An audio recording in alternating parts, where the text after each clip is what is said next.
प्रिय मित्रों, एक पाठक ने बहुत ही महत्वपूर्ण प्रश्न मेरे को पूछा है कि हम एक नार्सिसिस्टिक परिवार है, यानी कि हमारी फैमिली में कोई नार्सिसिस्टिक है, उसके क्या लक्षण परिवार में नजर आएंगे या क्या परिस्थितियां क्रिएट होंगी जिससे कि हम शक करें इस बात पर कि कोई ना कोई तो यह नार्सिसिस्ट है। मैं सबसे पहले इसमें पति पत्नी दो स्पाउस जो है, यानी कि एक न्यूक्लियर फैमिली के आधार पर कुछ उत्तर देने की कोशिश करूंगा और बाकी चीजों को बाद में डिटेल में देखा जाएगा।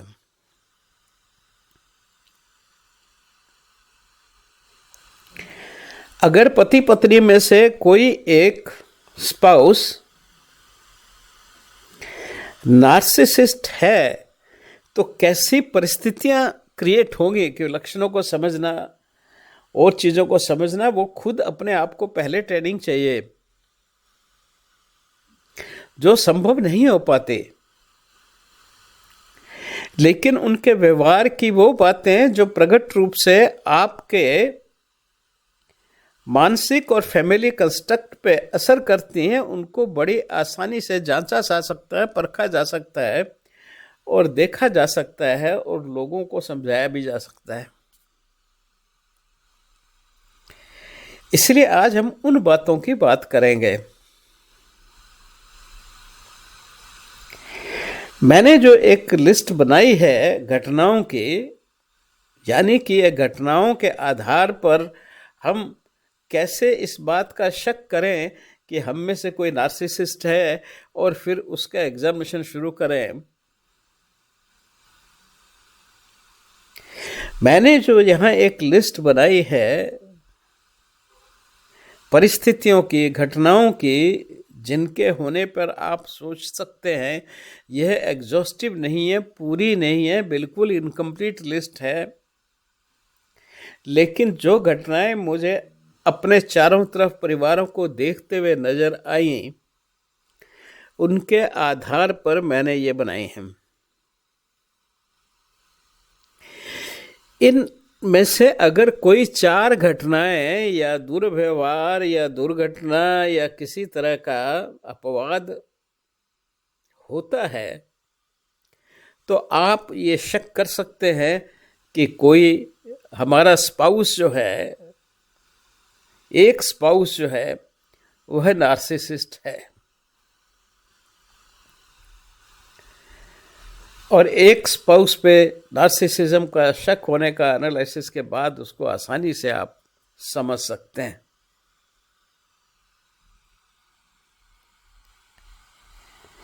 ये कपल शादीशुदा भी हो सकता है और साथ में रहने वाला भी हो सकता है। यहाँ जरा स्पाउस को मैंने थोड़ा वाइड एंगल में लिया है, क्योंकि वैसे तो स्पाउस आइडली स्पीकिंग शादी के बाद ही होता है और हमारी भारतीय संस्कृति में तो शादी के बाद ही स्पाउस कहा जाता है, लेकिन आजकल जैसा कुछ अपभ्रंश समाज में चल रहा है उसके रहते कुछ लोग अपने आप को दूसरी परिस्थितियों में एक साथ रहने को भी स्पाउस कह लेते हैं।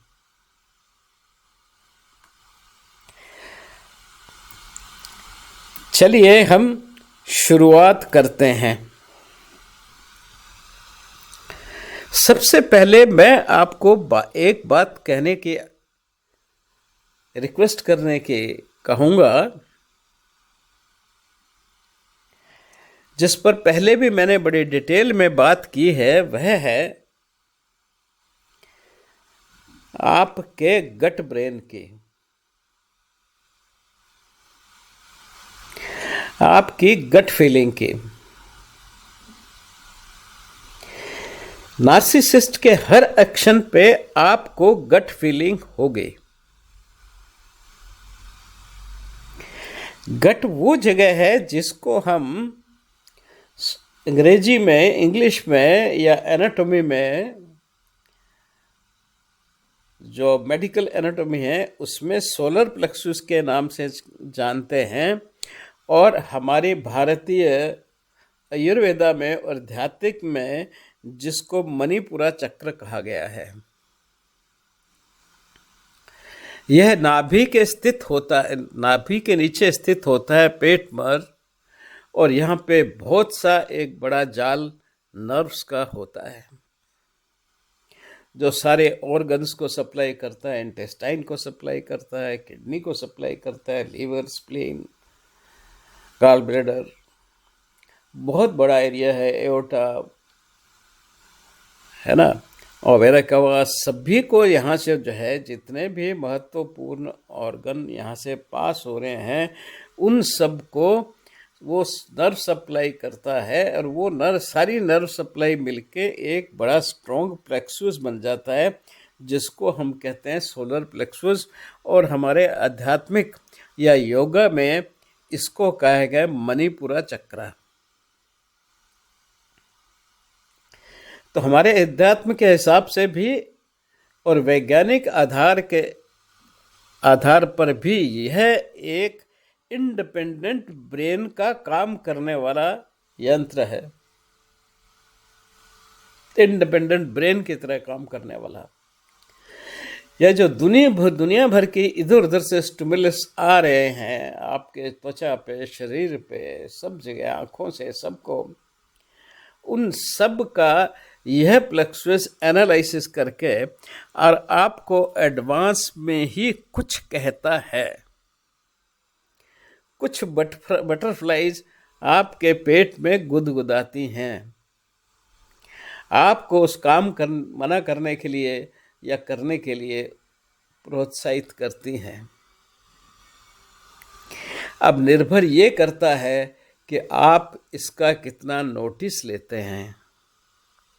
मैं इतना ही कहूँगा कि इसको कभी इग्नोर नहीं करें, ये बिल्कुल साइंटिफिक होता है, और यह जो दूसरा चक्र उसके नीचे है जिसको हम पेल्विक प्लेक्सस कहते हैं, और जहाँ सबसे शरीर की सबसे ज़्यादा नर्व का कॉम्प्लेक्स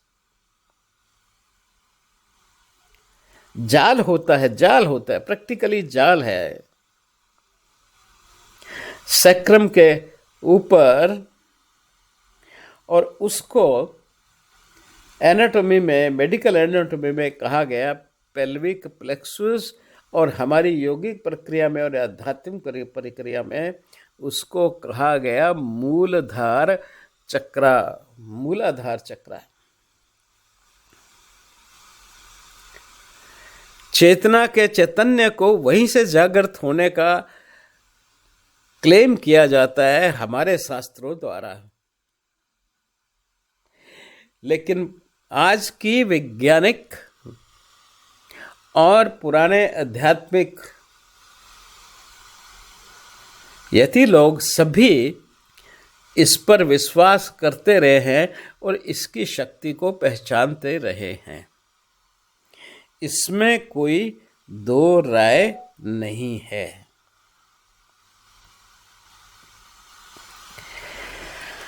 अब हम आते हैं एक्चुअल प्रश्न पे जिस पे हम डिस्कस कर रहे हैं कि कौन से ऐसे परिस्थितियां, हम सिम्टम नहीं करेंगे, परिस्थितियां, घटनाएं, दुर्घटनाएं आपके परिवार में, न्यूक्लियर परिवार में या संयुक्त परिवार में हों, तो आपको सोचने पे मजबूर हो जाना चाहिए कि कहीं ना कहीं हम दोनों में से कोई नार्सिसिस्टिक है। कोई नार्सिसिस्टिक ये नहीं कहेगा मैं नार्सिसिस्टिक हूं। यह एक आत्मविवेचन का विषय है, तो वो आत्मविवेचना शुरू कर देनी चाहिए। पहली स्थिति इसमें आती है कि दोनों में से या दोनों स्पाउस किन्हीं भी परिस्थितियों के कारण, झगड़े के कारण, फसाद के कारण, डिस्प्यूट के कारण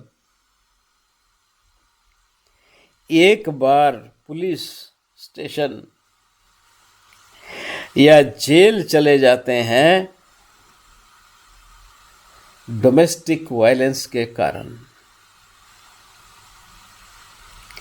मतलब परिस्थिति कुछ भी हो सकती है, पर होगा डोमेस्टिक वायलेंस, और उस डोमेस्टिक वायलेंस के कारण वो पुलिस स्टेशन या जेल तक पहुंच जाते हैं कम से कम एक बार एक व्यक्ति उनमें से, और हो सकता है वो उसको कुछ पनिशमेंट भी वहां से मिल जाए।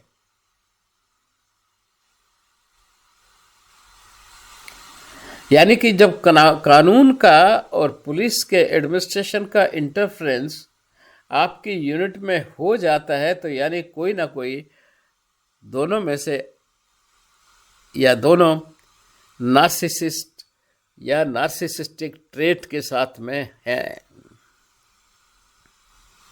तो आपको सोचने पर मजबूर और आपका रेमेडियल एक्शन शुरू होना चाहिए। दूसरा होता है repeated physical fights between both the couples. जब पति और पत्नी दोनों स्पाइसेस आपस में लड़ते झगड़ते हैं, और उस लड़ने झगड़ने में वायलेंस का उपयोग करते हैं, एक दूसरे को मुक्का मार देते हैं, चांटा मार देते हैं, बाल खींच लेते हैं, नाखूनों से निशान बना देते हैं।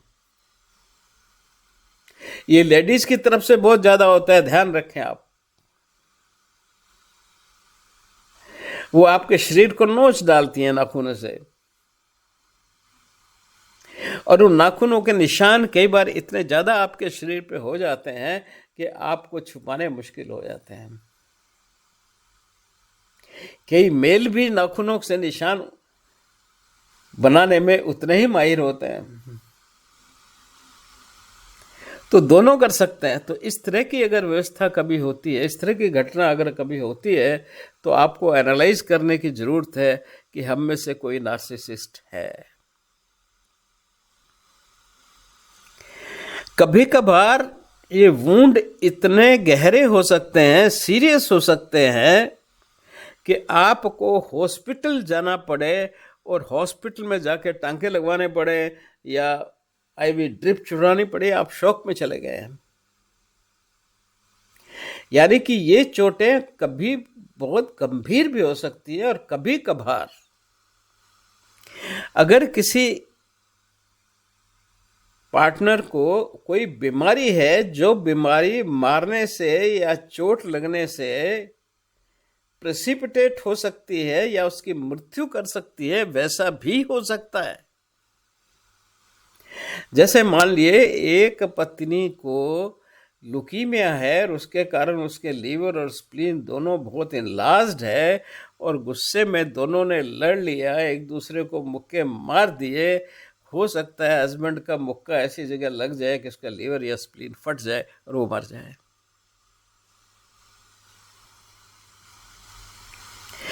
तो मैंने ऐसे बहुत केसेस देखे हैं डोमेस्टिक वायलेंस के। तो इसलिए इस बात का भी ध्यान रखना है। कभी कभी इस डोमेस्टिक वायलेंस की बहुत ही भयानक उपलब्धि हो सकती है, जैसे मृत्यु या डेंजरस इंजरीज या ग्रीवियस इंजरीज। जब ये हो जाए तो निश्चित रूप से एक आधा पार्टनर नार्सिसिस्टिक है ही।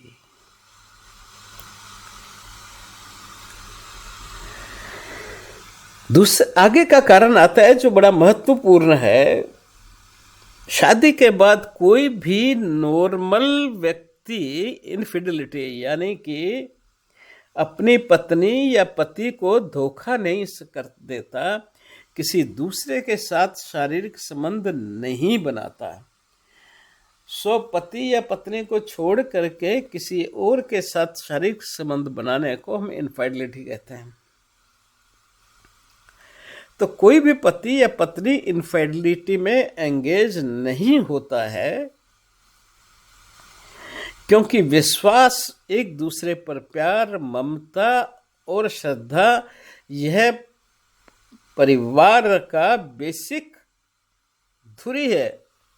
तो उस धुरी को कोई नहीं तोड़ना चाहता, लेकिन अगर कोई तोड़ता है एक भी उन दोनों में से, तो सर्टेनली वहां पे कोई ना कोई तो नार्सिसिस्ट है।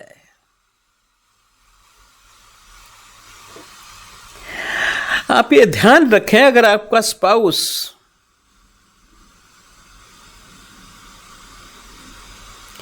आपके जितने भी मित्र हैं उनको वो लाइक नहीं करता, उनको डिसलाइक करता है,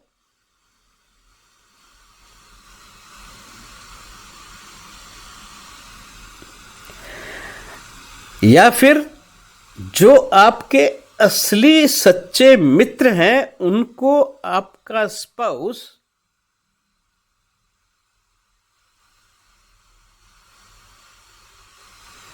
या उन लोगों को, जिन दो मित्रों को आप पसंद नहीं करते हैं कि वो आपके घर में आए, उनसे आपके स्पाउस की मित्रता है, और वह मित्रता आपकी एब्सेंस में भी कंटिन्यू रहती है, और वह व्यक्ति अक्सर आपके घर में आपके आने से पहले या आपके आने के बाद प्रवेश करता है, और चाय व पीना या जो कुछ भी उसका है वो करता है। बाकी का क्या करते हैं वो तो हम जान नहीं सकते।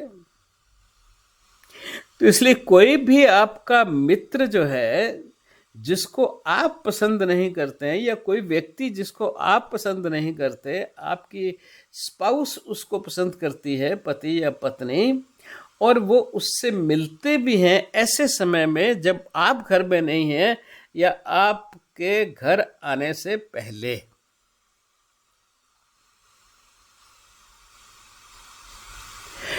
घर आने से पहले के दो प्राय हैं। एक तो ये कि उन्होंने जो करना है वो तो किया, दूसरा ये आपको ये एक एहसास और शक आपके दिमाग में डाला है, गैसलाइटिंग आपके दिमाग में डाला, जो आपको कष्ट देगी, दुख देगी, आपको सोचने पे मजबूर करेगी, और इससे उसको, जो आपका नार्सिसिस्टिक स्पाउस है, उसको आनंद मिलेगा। वो तो चाहता ही है दुखी हो। एक बड़ी विचित्र स्थिति होती है। आप अपने स्पाउस के साथ साल, 2 साल, 3, 5 साल, 10 साल, 50 साल तक रह रहे हैं, लेकिन इस पूरे समय में कभी भी आप अपने आप को उसके नजदीक नहीं समझते। एक बहुत अधिक दूरी का एहसास जो कभी आपको एक दूसरे को समझने में और एक दूसरे को इमोशनली अटैच होने नहीं देती, वो ऐसी डिस्टेंस है जो अभेद्य है। आप चाहे 50 साल भी उसके साथ रह लें, नार्सिसिस्टिक स्पाउस के साथ में, लेकिन अंतिम सांस तक आपके और उसके बीच में वह एक अनजानी डिस्टेंस, यानी कि एक इमोशनल इंटीमेसी कभी भी स्थापित नहीं हो पाएगी। आप दोनों एक अनजान व्यक्ति की तरह एक दूसरे से अनजान व्यक्ति के साथ में अंडर कंपल्शन समय बिताएंगे, लेकिन कभी कोई इंटीमेसी नहीं होगी। आप में कभी भी एक इमोशनल और material exchange of emotions, material भी,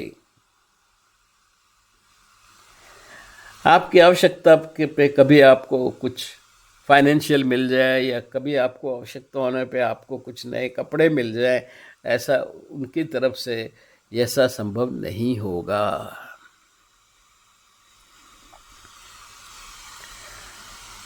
आपका नार्सिसिस्टिक स्पाउस एक जिंदगी आपके साथ जीता है और एक अलग से उसकी जिंदगी किसी और के साथ या कई और लोगों के साथ में पैरेलल चलती रहती है, जो अत्यधिक सीक्रेट है।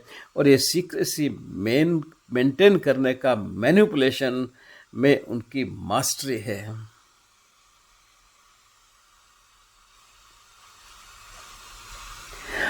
आप हमेशा अपने आप को अकेला समझते रहेंगे। आपके साथ उनका संबंध सिर्फ एक प्रेजेंस का, हेट का बना रहेगा, लेकिन वो अपने जगत में आसानी से जीता रहेगा। आपकी छाती पे मूंग दलता रहेगा। प्रिय मित्रों, यह बात अक्सर बहुत देर से समझ में आती है, दिखती है, लेकिन अगर आपको जल्दी ऐसा महसूस होने लगे तो आप समझना कि आपका साथी नार्सिसिस्ट है।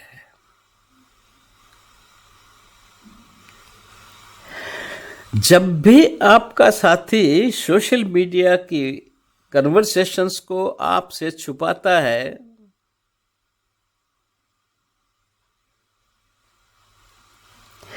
आपको कभी दिखाता नहीं,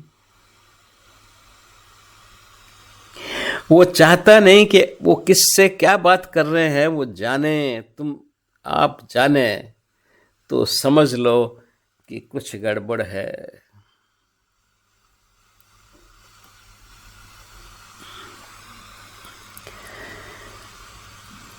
जब घर में कोई काम हो, रूटीन काम होते रहते हैं, नल खराब हो गया, आपका किचन गार्डन में पानी देना है, मालिक को बुलाया है, फ्रंट गार्डन में कहीं बिजली की खराबी हो गई है,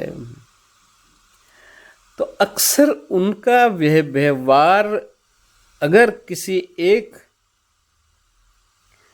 स्पाउस का बिहार ऑथोरिटेटिव है, वो आपको कहते नहीं आप इनसे बात नहीं करेंगे, मैं बात करूंगा या मैं बात करूंगी, और आपके हर सजेशन को रिडिक्यूल किया जाएगा, तो चुपचाप आप अपनी कुर्सी पर बैठ जाएंगे, ये सोचेंगे चलो इसको करने दो। यह जो हैबिट टू टेक कंट्रोल होती है वो एक टिपिकल नार्सिसिस्ट की होती है। वो हर चीज़ अपने कंट्रोल में रखना चाहते हैं, अपनी मर्जी से करवाना चाहते हैं, और उसके साथ ही वो जो करने वाले को भी कष्टदायक स्थिति में रखते हैं। यह सब उनको बहुत अच्छी सप्लाई देता है। तो समझ जाएं कि एक कोई ना कोई आप में से नार्सिसिस्ट है। आपका कोई एंडेवर है जिसमें आप लगे हैं, जिसमें आप जुटे हैं, जिसको आप जल्दी सिद्ध करना चाहते हैं। जैसे ही ये आपके स्पाउस जो कि नार्सिसिस्ट है पता चलेगा, तो आपका सहयोग नहीं करेंगे, बल्कि आपके लिए बाधाएं क्रिएट करेंगे, आपको डिस्टर्ब करेंगे। घर में कुछ ऐसी परिस्थितियां, लड़ाई झगड़ा कुछ इस तरह से क्रिएट कर देंगे कि आप वो काम पूरा न कर पाएं, या कर पाए तो उनके मर्जी के अगेंस्ट। तो समझ जाएं कि आपका साथी नार्सिसिस्ट हो सकता है। जब भी आपके किसी प्रमोशन की बात है, जहाँ कुछ महीने कुछ समय तक आपको बहुत कंसंट्रेट होकर के काम करने की आवश्यकता है, और आपके नार्सिसिस्ट स्पाउस को पता चल गया है आप अपने कैरियर बिल्डिंग के लिए कुछ कर रहे हैं, या फिर आप बहुत किसी डिफ़िकल्ट पोजीशन में फंस गए हैं जिसमें निकलने के लिए प्रयास कर रहे हैं, कोई कोर्ट केस चल रहा है, कोई कुछ चल रहा है, उस परिस्थिति में आपका जो नार्सिसिस्टिक स्पाउस है वो सबसे बड़ी डिफ़िकल्टीज क्रिएट करेगा। वो ऐसी नाटकबाजी क्रिएट करेगा कि आपका ध्यान उसमें न जाए, हट जाए। उसके पूरे मन की इच्छा होगी कि आप उस काम में फंस जाएं, आपको दंड मिल जाए। ये इससे उसको प्रसन्नता ही होगी। वो कभी भी इस मामले में आपसे सहयोग नहीं करेंगे, उल्टा वो आपके लिए बाधाएं क्रिएट करेंगे इस काम को कंप्लीशन करने में।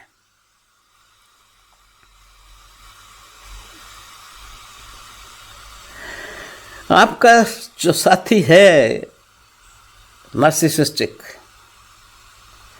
वो आपको हर जगह किसी भी वक्त एक मूर्ख आदमी, स्टूपिड व्यक्ति सिद्ध करने में उसको किसी भी तरह का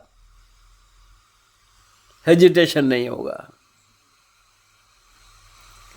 पर्टिकुलरली जब आपके सुपीरियर्स आए हुए हैं, सीनियर्स आए हुए हैं, आपके मित्र लोग आए हुए हैं, उन सब के बीच में उसको आपकी स्टूपिडिटी को एक्सपोज करने में किसी तरह का कोई भी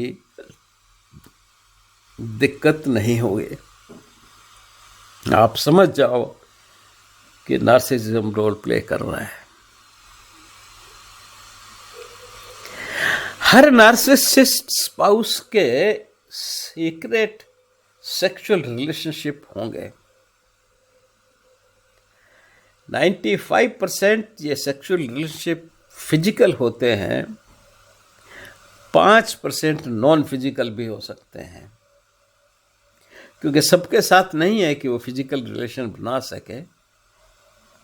तो हो सकता है अगर 5 है तो 2 के साथ में फिजिकल रिलेशन है, बाकी 3 के साथ में मानसिक संबंध है, इमोशनल संबंध है। वो आपके मित्र भी हो सकते हैं और इन मित्रों को आपकी प्रेजेंस में भी सेक्सुअल सिग्नल भेज सकते हैं, दे सकते हैं, और कभी कभार इस तरह से देंगे कि आप उसको देख सकें, अप्रिशिएट कर सकें, क्योंकि आपको जलाने में भी उनको आनंद आने वाला है।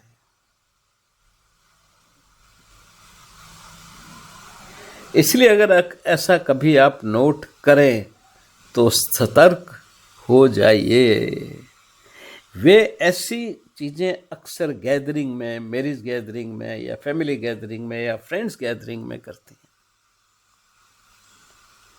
किसी एक विशेष व्यक्ति जैसे ब्लिंकिंग ऑफ आइज कर दिया उस आदमी को, अब उसके साथ में फिर धीरे जाके बातें करने लग गए और एक इमोशनल संबंध बनाने की वो कोशिश करते हैं, जिसमें से वो सेक्सुअल प्लेजर ड्राइव कर सके या फिजिकल रिलेशनशिप भी बना सके। इसलिए उनके अक्सर मल्टीपल एक्स्ट्रा मैरिटल अफेयर्स होते हैं। By nature they are infidel, चरित्रहीन होते हैं, चीटर होते हैं, लेकिन उनको इन सब को कंसील करना बहुत अच्छी तरह से आता है। वो बहुत तगड़े मैनिपुलेटर्स और चालाक लोग होते हैं और वो बरसों तक अपने दूसरे स्पाउस को ये पता नहीं लगने देते कि उसके इलेजिटिमेट, इलीगल, इनफिडल रिलेशंस किसी के साथ में हैं। एम्पाथ को जब पता चलता है तो बहुत देरी हो चुकी होती है, तब तक उसकी फैमिली भी बन चुकी होती है। इसलिए उसके सिवाय या तो पूरी फैमिली को छोड़ना या फिर चुपचाप रह करके उस सजा को भुगतते रहना, क्योंकि उसके बाद उसको बहुत सी और सजाएं भी मिलने वाली हैं। उन सब के लिए तैयार होकर सहते रहना और जीवन को निकाल देना एकमात्र।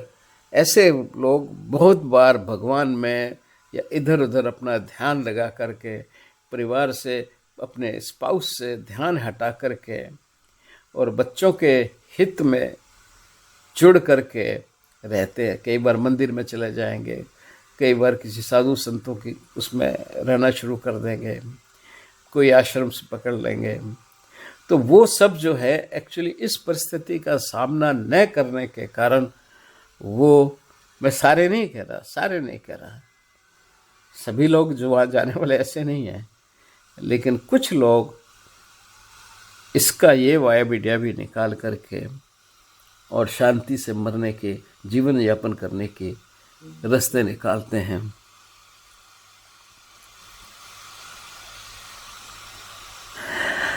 अब होता यह है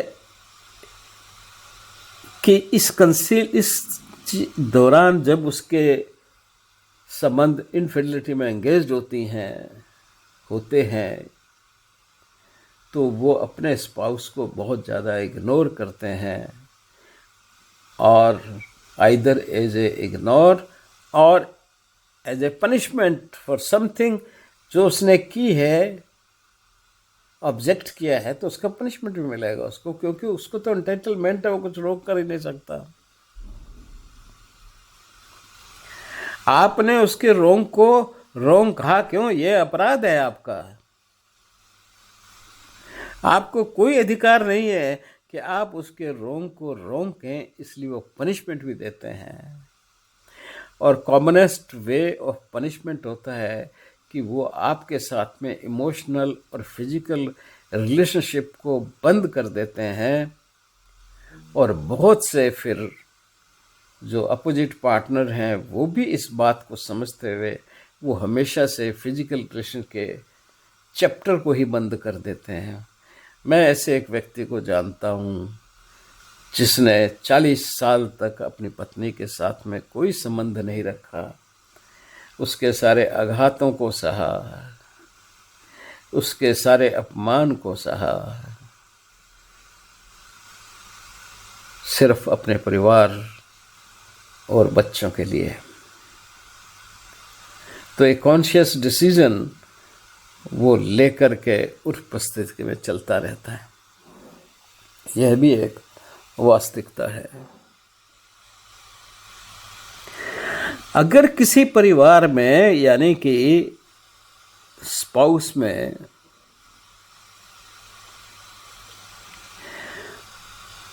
अगर इधर दोनों में से एक ने एक या एक बार से ज़्यादा सुसाइड करने का प्रयत्न किया है, खास करके डोमेस्टिक फाइट के बाद,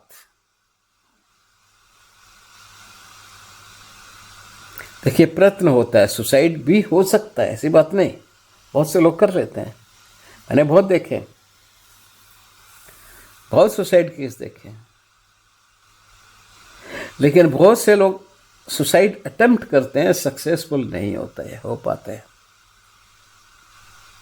क्योंकि अपने हायर इंटेलिजेंस के कारण वो जल्दी चीज को समझ जाते हैं, तो अटेम्प्ट तो कर लेते हैं, लेकिन कहीं वो इंटरनली अटेम्प्ट जो है इतना कंप्लीट नहीं होता कि वो उनको मार ही दे, तो बच जाते हैं।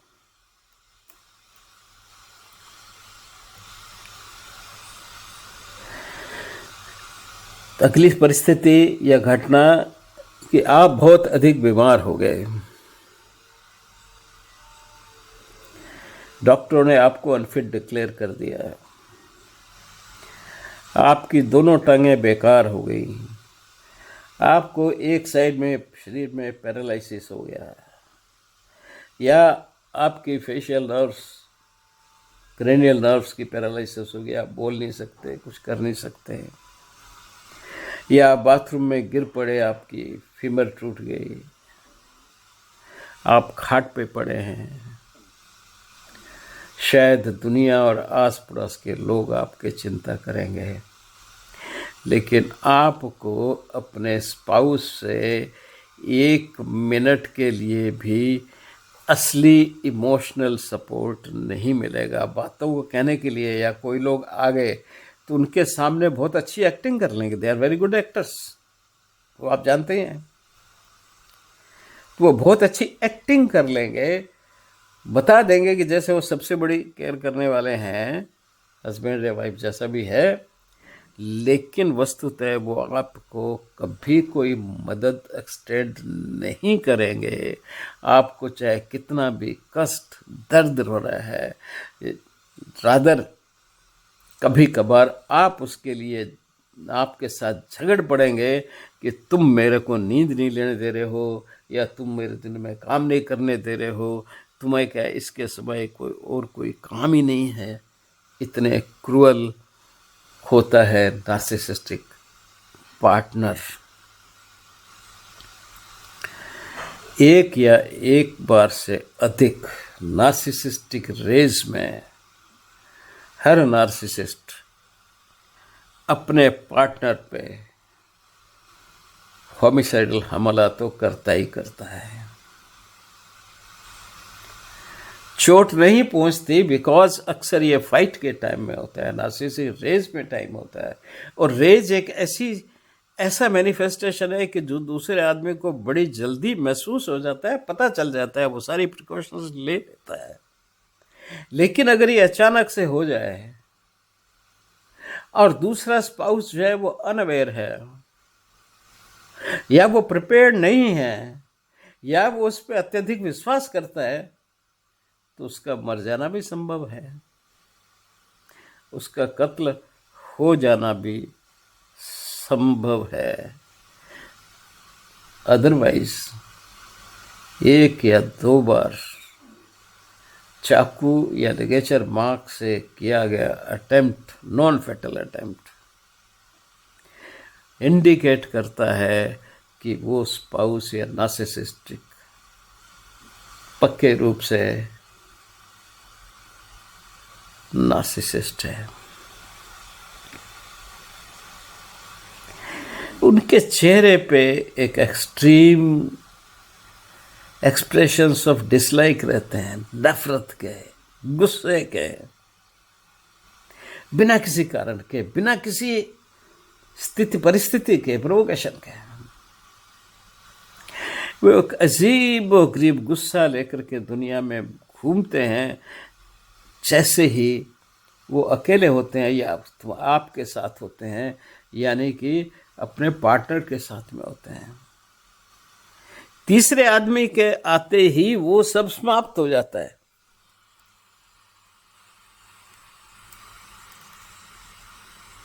तीसरे आदमी के आते ही सब गायब हो जाएगा। मुस्कुराहट, बड़े अच्छे एक्टर, मीना कुमारी कुछ नहीं उसके सामने, या देवानंद कुछ नहीं उसके सामने। अपने फेशियल एक्सप्रेशन चेंज कर लेंगे। याद रखें, आप हर अपने पहचान वाले व्यक्ति के सामने विलियन सिद्ध किए जा चुके हैं आपके नार्सिसिस्टिक स्पाउस द्वारा। वो कभी नहीं चाहेगी या चाहेगा कि आपकी इमेज एक अच्छे व्यक्ति की हो, क्योंकि अगर आप अच्छे व्यक्ति हो गए तो फिर उसको कौन अच्छा कहेगा। तो वो हमेशा इस तरह से शो करेगा कि वो सफरर है और उसकी अपोजिट जो पार्टनर है वो नार्सिसिस्ट है, वो उसको परेशान रखती है, जबकि वास्तविकता में विपरीत होता है। इसलिए ज़्यादातर आपके नज़दीक के मित्र, रिश्तेदार, आपके कोलीग्स एक एक करके आपसे दूर हो जाते हैं, क्योंकि उनकी मैनिपुलेटिव टैक्टिक्स बहुत खतरनाक होती हैं। वो सब उनको ये कन्विंस कर देते हैं कि यह व्यक्ति बिल्कुल भी विश्वसनीय नहीं है, धोखेबाज है, इसके पास तो कुछ है ही नहीं। और वो बेचारा तब तक खाली हो भी चुका होता है, उसका मानसिकता गिर भी चुकी होती है, तो दूसरों को सही लगने लगता है और सब धीरे धीरे दूर हो जाते हैं और वो एकदम अकेला पड़ जाता है। परिवार में भी और मित्रों के बीच में भी। अगर आपको कभी ये लगे